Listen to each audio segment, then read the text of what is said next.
Hi, everyone. Welcome to our workshop. So glad to be with you all. As Jose said, my name is Anne Rennie, and I'm the Director of Professional Development for Sophia Institute for Teachers. And I have 8 years of teaching experience in Catholic schools. I spent a few years in higher education, and I've also spent a few years in the business world. So kind of a widespread, but one of the things I love about working for Sophia is really getting the opportunity to find new and innovative ways of sharing the faith with people of all ages, but especially with you and with your students. So today's talk, we're talking about suffering, and I want to kind of approach it from a different angle. I think suffering is a very difficult topic that can be very hard to discuss, especially with kids. So on today's agenda, we're going to do a brief introduction, and then we're going to talk about compassion, empathy, and redemption, because those are very key themes when you're talking about sufferings, and also a very key theme of what I want to pinpoint today on suffering. And then we're going to discuss the common responses to suffering. So by common, I mean some things that you might hear in the culture, maybe different religions' responses to suffering, and even some of the messages that we might get from the media about suffering. And then we'll get into the Catholic responses to suffering. And these are some of the things you might hear Catholics say when they encounter suffering. And it might also be, you know, some of it is very good and some of it is, you know, is spot on. But we're also going to discuss maybe when certain things should be said and maybe when you should take a different tact, because suffering is such a personal thing that it can be very difficult to talk with someone who is suffering. So we're going to go along that route as well. And then we are going to look to scriptures. So scripture has such a wealth of knowledge and experience of suffering, especially looking at the Psalms, the Gospels, and the New Testament. There's just so much about suffering and it's so rich. So we're just going to pinpoint a few scriptural passages that can really highlight what we need to do and how we need to respond to suffering. And then finally, we're going to end with some takeaway points. Walk with me. What does that mean? Why did I title this talk Walk with Me? And what does that have to do with suffering? So very briefly, C.S. Lewis wrote this book called The Problem of Pain. And it's a very good book on suffering. C.S. Lewis was not a Catholic, but if any of you have read C.S. Lewis, there are so many things that he wrote that are very Catholic and very spiritual. So in his book, The Problem of Pain, he says, God whispers to us in our pleasures, speaks to us in our conscience, but shouts to us in our pain. It is his megaphone to rouse a deaf world. And I'm going to read that one more time just to let that sink in. God whispers to us in our pleasures, speaks to us in our conscience, but shouts to us in our pain. It is his megaphone to rouse a deaf world. So this is a bit of a personal story, but this really hit home for me about 3 years ago. I was walking across the street and I got hit by a car. And it was definitely one of those moments where you definitely are being shouted at through your pain. And I was brought up Catholic, and I read the scriptures, and I tried to lead a good life, go to mass as much as possible. But it was really when this experience of suffering happened that you are confronted with your relationship with God, because there's so many different ways that you can respond to suffering in your life. And the way that I found that I responded to suffering was I realized how much I was dependent on God. And even though I had thought I was in such control of my life, having that moment of being completely out of control of my life was really when God could come in to my life and, show me what his plan was. And, it was everything from learning how to walk again to, to just also interacting with people and seeing how people respond to suffering.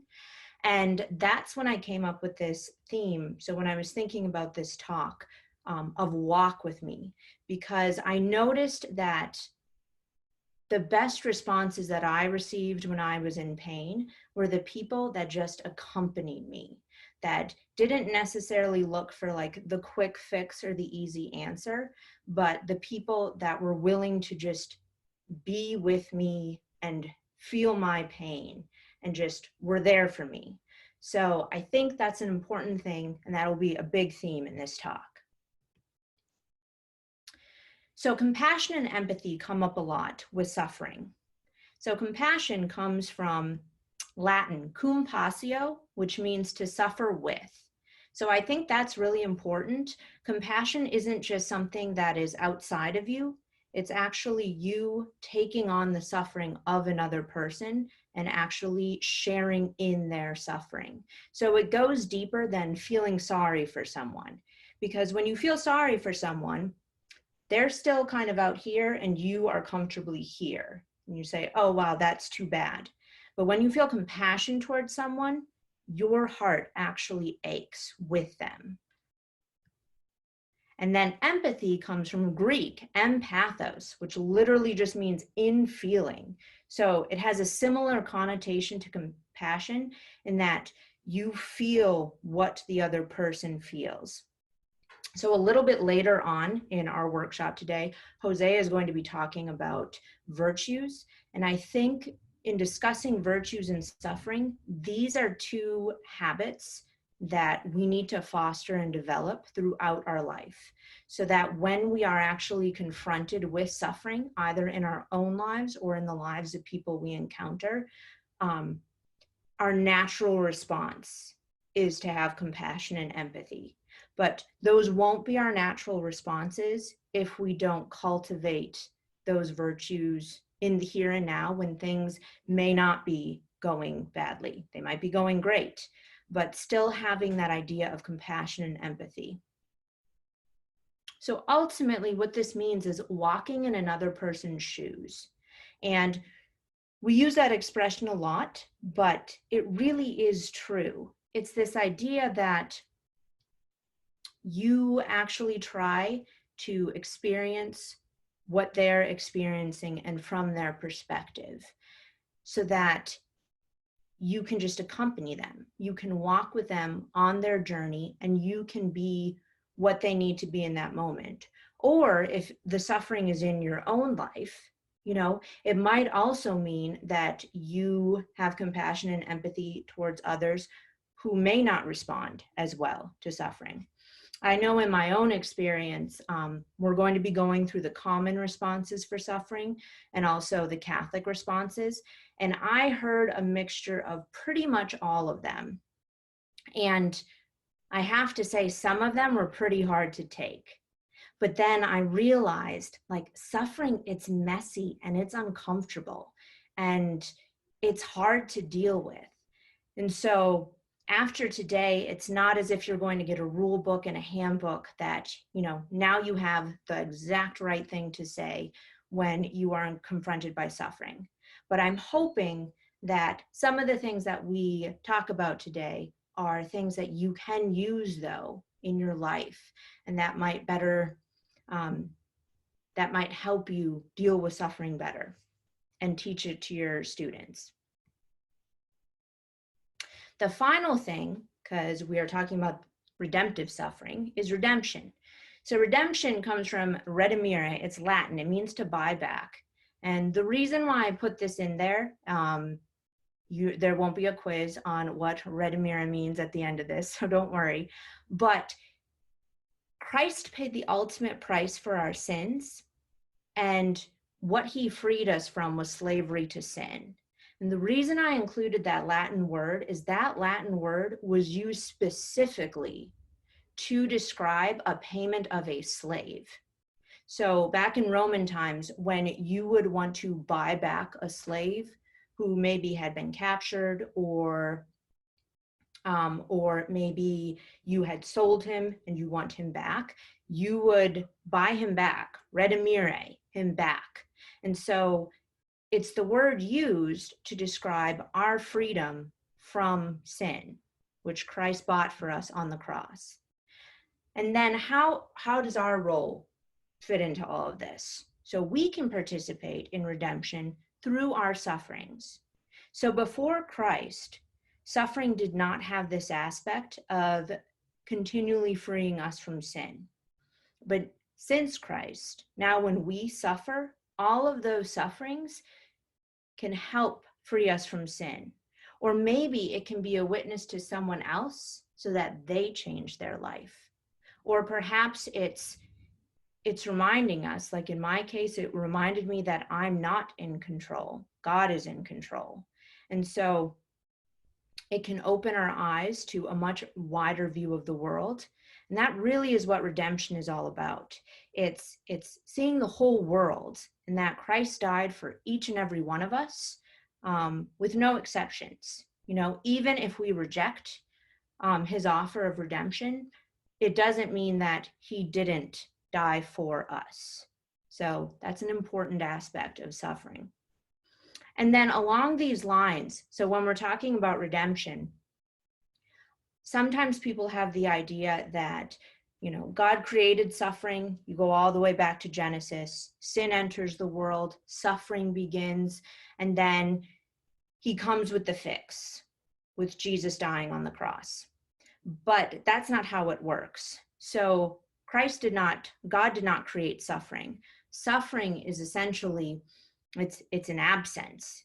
It's an evil. What Christ did to suffering is he was able to bring good out of that evil. By now, our sufferings can actually do something good. It can actually help our souls, help us reach heaven, help other people reach heaven through our witness. So God did not create suffering, but he did give us a way so that suffering isn't pointless. So here are some common responses to suffering that you might hear. And some of these, like I said, they might just be like common sayings that you might hear, either from religious people or non-religious people, and also various religions might have these responses.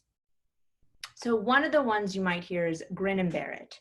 And oftentimes you'll hear that if it's nothing, if it's not something deep, it could be, you stubbed your toe, grin and bear it. So kind of the idea of not showing that you're suffering.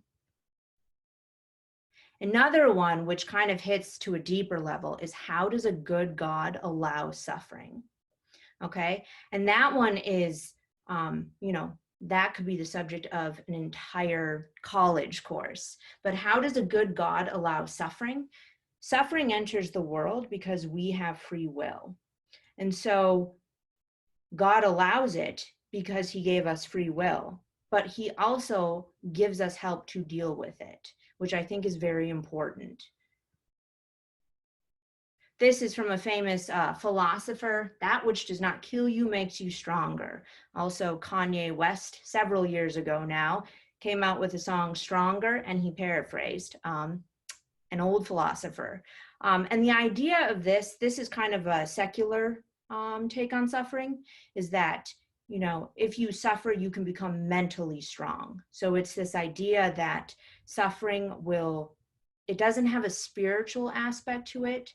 It's more, it makes you resilient, which isn't necessarily a bad thing, and it's not untrue. It just lacks the redemptive aspect that Catholic suffering has. And then another thing that you often hear is suffering is just a part of life. And I think that's an excellent point. It is a part of life. But I also think that's probably not the most helpful thing to say to someone who is suffering, because they are in a very deep place of pain. And so saying suffering is just a part of life almost undermines that pain. This one, so I was born in India and then I was adopted, but I went back to India and lived there for roughly 2 years.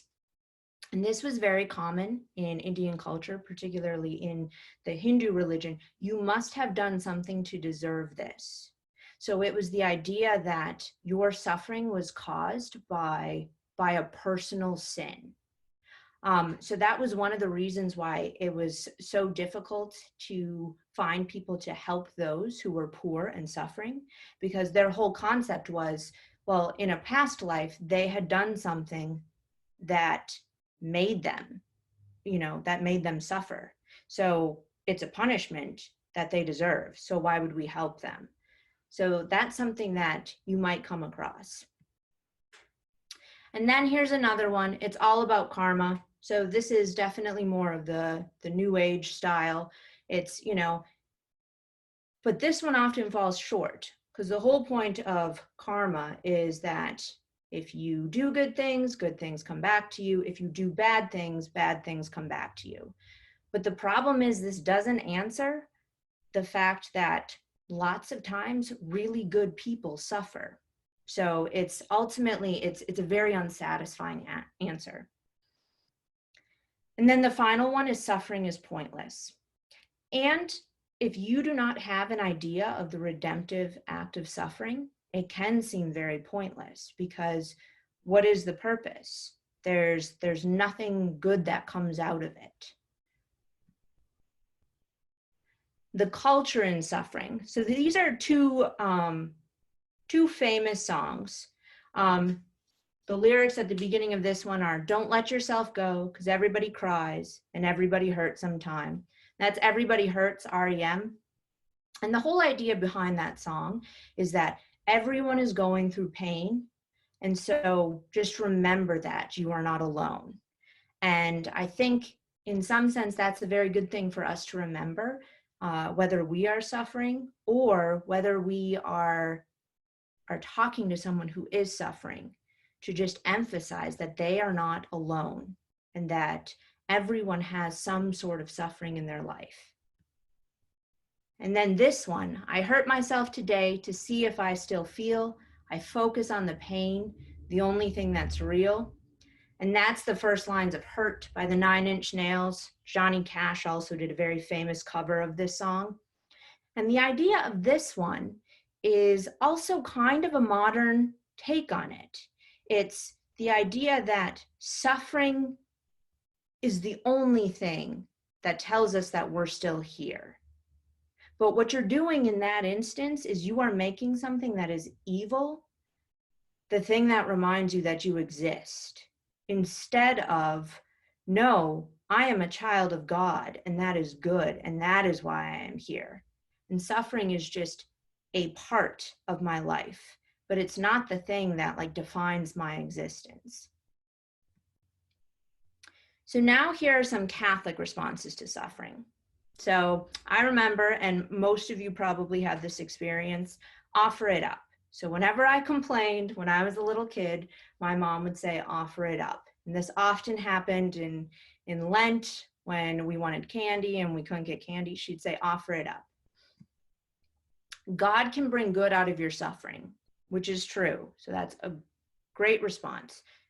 God never gives you more than you can handle. That's another one that you often hear. Pray, hope, and don't worry, St. Padre Pio. So that's a famous quote from him. The idea that just leave it in God's hands and all will be well. Trust in God. Suffering has value. So the thing with those responses, though, and I will say I probably heard a variation of each of those after my accident. When you're in an extreme amount of pain, having someone tell you, just don't worry, was probably one of the most frustrating things that I heard. Or also, sometimes people would just say, you shouldn't blame God for this. And I would say, I'm not blaming God for this, but now I'm blaming you because you're making this worse. So it's this idea that even though all of those statements are true, oftentimes those aren't the most empathetic responses that we can give to suffering. So the Catechism on Suffering. Illness and suffering have always been among the gravest problems confronted in human life. In illness, man experiences his powerlessness, his limitations, and his finitude. Every illness can make us glimpse death. So I think especially in this time, we definitely have seen some of that. And it is a reminder that our life is not here, finally. Like, we are living here, but this is not the end. And so it's kind of a reminder to point us towards, towards our final home. And then on the cross, Christ took upon himself the whole weight of evil and took away the sin of the world, of which illness is only a consequence. By his passion and death on the cross, Christ has given a new meaning to suffering. It can henceforth configure us to him and unite us with his redemptive passion. So we have this whole idea of suffering entering the world when sin entered the world, and death entered the world. When Christ died on the cross, the finality of death he took away. However, suffering is still here because the world is not completely healed yet.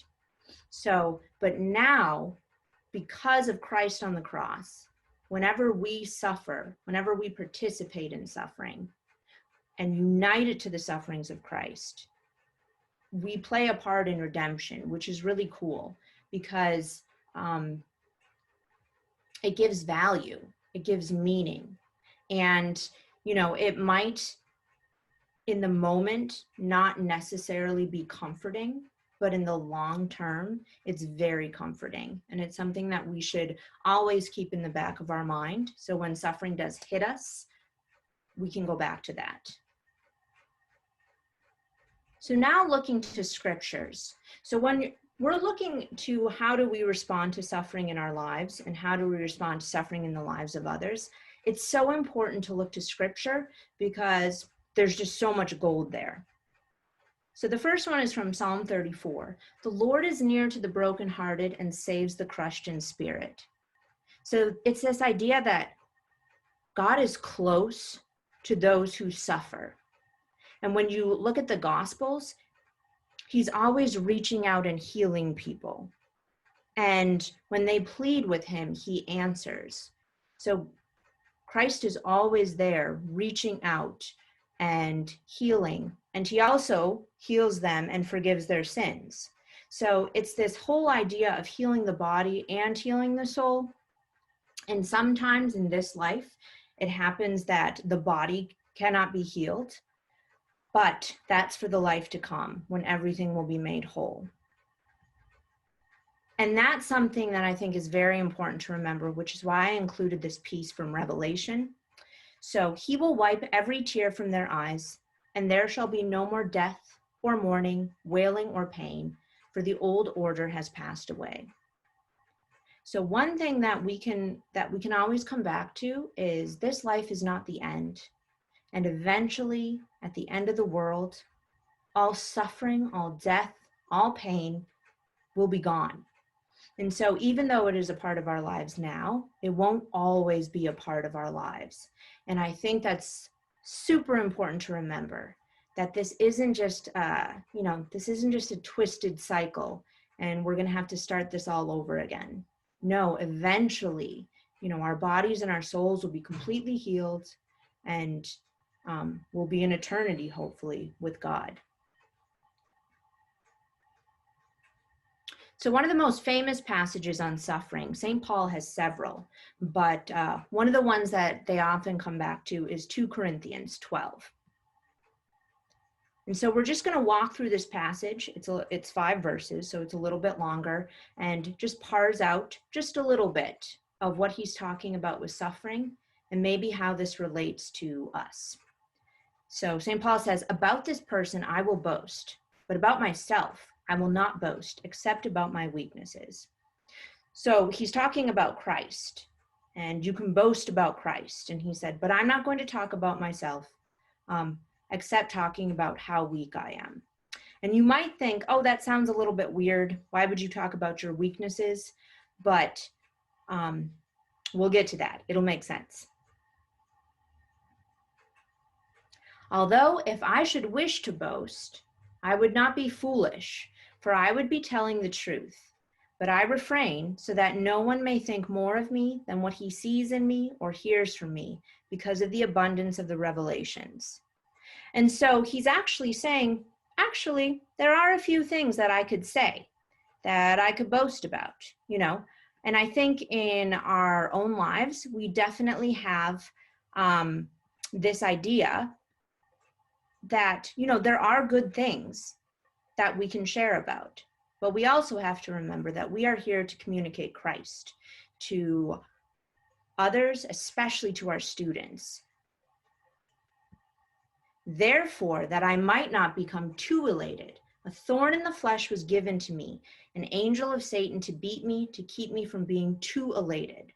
So here St. Paul is kind of cluing into something. So one of the things St. Paul mentions often in his letters is his tendency to pride. And so he's essentially saying, this is something to remind me that I am not completely in control. And the image I chose for this was Job. So Job is the Old Testament, the epitome of suffering.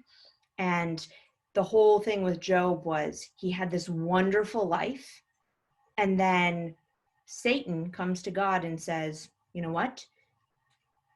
I bet you he won't think you're so great if you take all of this good stuff away. And then God says, okay. So it's this idea that even when everything is stripped away, we need to stick close to Christ. And then St. Paul says, 3 times I begged the Lord about this, that it might leave me. But he said to me, my grace is sufficient for you, for power is made perfect in weakness.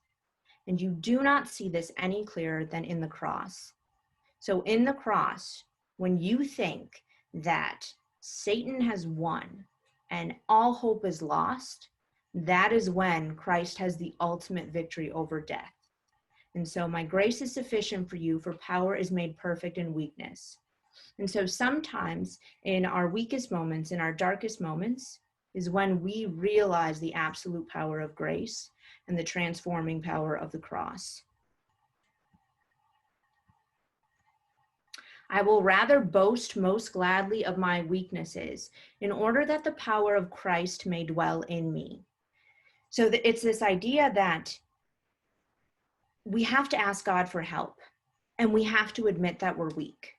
Because if we never admit that we need help, or that we are suffering, or that, you know, we are going to a dark place, Christ can't help us. You know, he's not going to force his help upon us. He's not going to force his grace on us.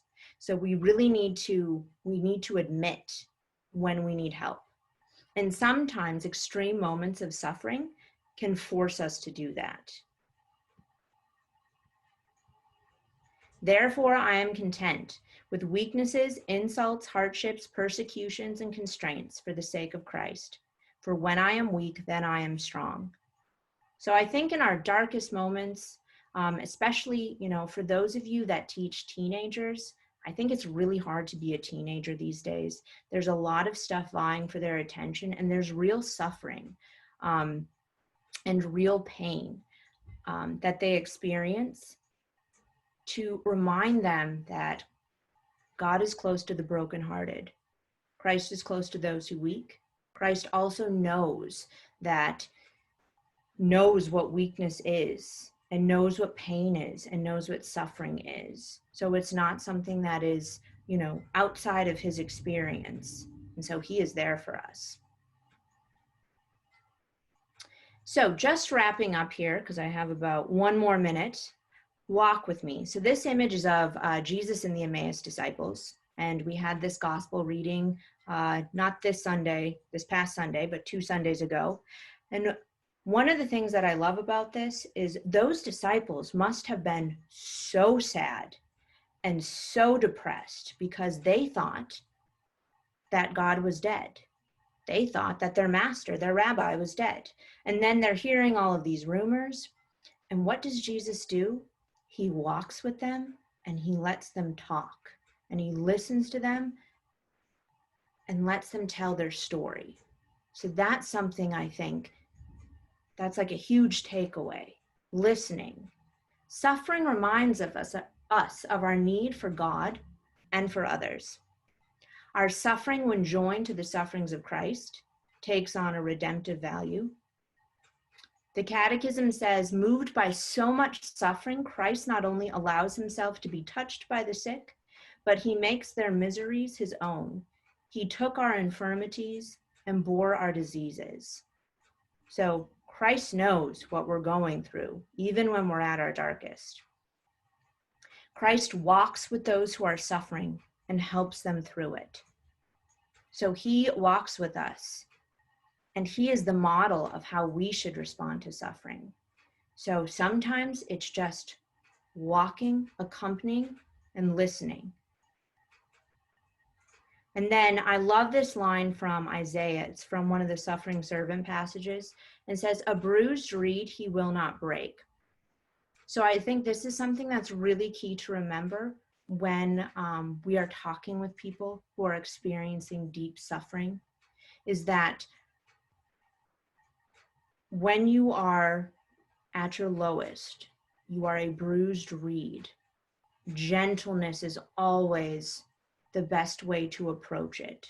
And so I think that's why some of the pat answers that we sometimes give, because we don't know what to say, fall short and can make people think that, either their suffering isn't worth experiencing or talking about, or it can make people feel like they should be handling it differently. So I think always remember that a bruised reed he will not break. So just treating people with gentleness, with empathy, with compassion, and it gives a whole new meaning to the redemptive value as well. Because when we look to Christ, redemption comes in weakness, and redemption comes in walking with another person in their pain. So that's all I have for you today. And I'm going to kick it back to Jose now, and he will be with you for the rest of the workshop. So thank you all for listening to me, and God bless.